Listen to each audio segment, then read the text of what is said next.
There are thousands of tulip hybrids and cultivars. The 90 varieties planted in Baker Creek's tile garden are just a tiny slice of the breathtaking diversity of colors and shapes. With names like Suncatcher, American Dream, and Flaming Parrot, there's a tulip for every taste. Before tulips became indelibly associated with the Dutch, they were the flower of the Ottoman Empire. Found growing wild in the valleys of the Tian Shan Mountains in Central Asia, tulips were cultivated in Constantinople, now Istanbul, as early as the mid-11th century. Ottoman Sultan Mehmed II maintained an army of 900 gardeners to tend the blooms in his lavish gardens. While it's likely that the Persians were cultivating tulips well before that, one of Emperor Ferdinand I's ambassadors to the Ottoman Empire is believed to have introduced them to Northwest Europe in the 1500s. Tulips spread quickly through Europe, and they caught on nowhere as much as in the Netherlands. In the autumn of 1593, botanist Carolus Clusius planted tulips in his garden at the University of Leiden in the Netherlands. It turned out to be the birth of the Dutch tulip industry. Despite its long war for independence from Spain beginning in the mid-16th century, the Netherlands developed as a hub for international commerce through port cities like Amsterdam. The new wealth coincided with a newfound fascination for the exotic, and a phenomenon known as Tulipmania engulfed the merchant class for a time in the 17th century.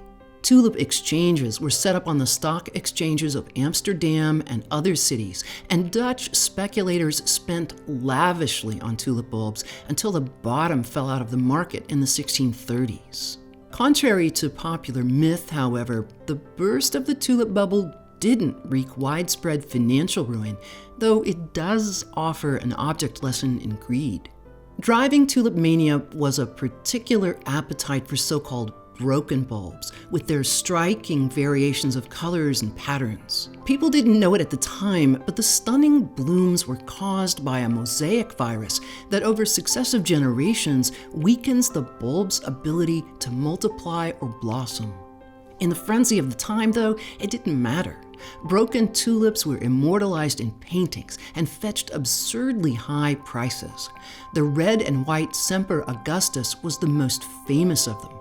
It's said that a single bulb cost 10,000 guilders, about $6,000. Against all odds, a tiny handful of these broken varieties still exist, such as the Zomerschön, which has been around since 1620. While many modern varieties are bred to resemble the exquisite but fatally flawed flowers, a few breeders are focused on creating new broken tulip varieties. Like onions, tulips are a member of the lily family. They're not poisonous, but they're not particularly good to eat either. Nonetheless, in the darkest days of World War II, when food shortages gripped the Netherlands, people turned to them for sustenance. Growers marketed the bulbs as food, and doctors even issued instructions on how to prepare them safely. The Netherlands is the global epicenter of tulip breeding, exporting 2 to 3 billion bulbs annually. More than a third of global plant and flower exports pass through the Netherlands, most of them grown there. Its famed bulb region, or Bollenstreek, draws millions of tourists each spring to gardens like the Keukenhof, one of the world's largest flower gardens.